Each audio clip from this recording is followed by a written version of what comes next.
Start recording. હંમેશા કદર કરવાની આદત રાખો.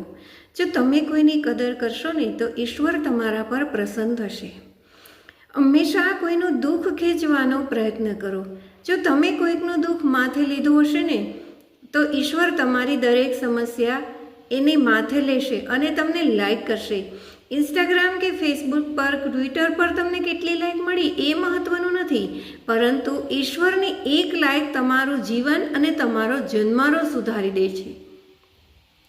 હંમેશા તમને કોઈકનું સન્માન આપશો તો જ સન્માન મળશે. હંમેશા કદર કરતા શીખો, સંબંધ પણ એકદમ મજબૂત બનશે. આટલી વાત જો તમે તમારા ધ્યાનમાં રાખી લીધી તો જીવન સફળ બની જશે. મોક્ષની ગતિ અવશ્ય પ્રાપ્ત થશે, કારણ કે તમારી સાથે ઈશ્વર હશે. કદાચ માણસ સાથ મૂકી દેશે, પરંતુ તમારા કર્મને કારણે ઈશ્વર ગમે તેટલા વ્યસ્ત હશે ને તો પણ તમારી વારે આવશે.